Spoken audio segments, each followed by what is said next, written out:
ከስደት በኋላ ያለው ትዳር የቁጠባና የጋራ እቅድ ሚስጥር። አሰላሙ አለይኩም ወራህመቱላሂ ወበረካቱ። ውድ እህቶቼ እንደምን አላችሁ? ዛሬ በጉዟችን 3ኛ ቀን ላይ እንገኛለን። ትላንትና በስልክ ስለሚገነባ ትዳርና ስለመተማመን አውርተን ነበር። ዛሬ ደግሞ ሁሉም ሰው የሚናፍቀውና የሚፈልገውን ቀን እናስባለን። እሱም ወደ ሀገር መመለስ ነው።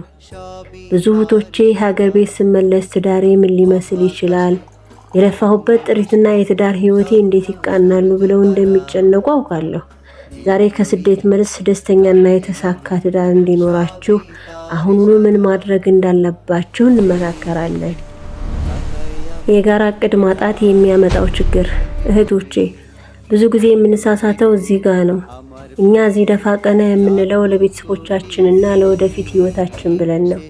ነገር ግን የምንልከውን ገንዘብና የምናስቀምጠውን ጥሪት በተመለከተ ከባላችን ጋር ግልጽ የሆነ ውይይትና እቅድ ከሌለን ሀገር ስንገባ ትልቅ ግጭት ሊፈጠር ይችላል።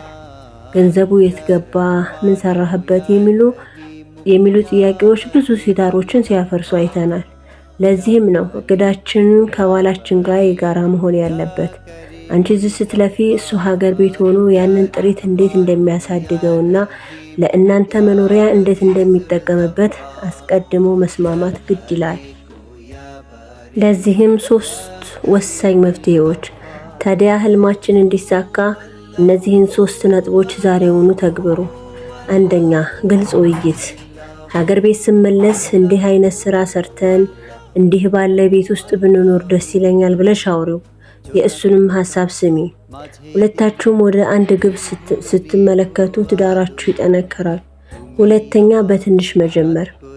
የምትልኪውን ገንዘብ ሙሉ በሙሉ ለፍጆታ ሳይሆን ለወደፊት በሚጠቅም ነገር ላይ እንዲውል፣ መሬት መግዛት ይሁን ጥቃቅን ንግድ ከባለቤትሽ ጋር ተማከሪ። እሱንም በኃላፊነት ስሜት እንዲሰራ ያደርገዋል። 3ኛ፣ የጥሪት በረካ።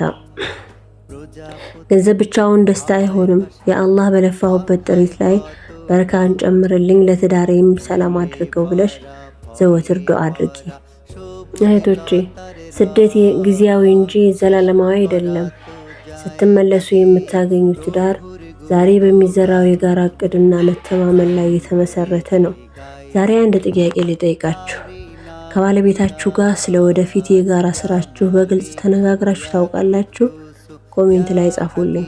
ነገ ደግሞ ከባል ቤተሰቦች ጋር ያለን ግንኙነትና ትዳራችን በሚል በጣም ወሳኝ ርዕስ እንገናኛለን።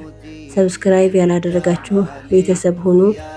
ሰላም አለይኩም ወራህመቱላሂ ወበረካቱ።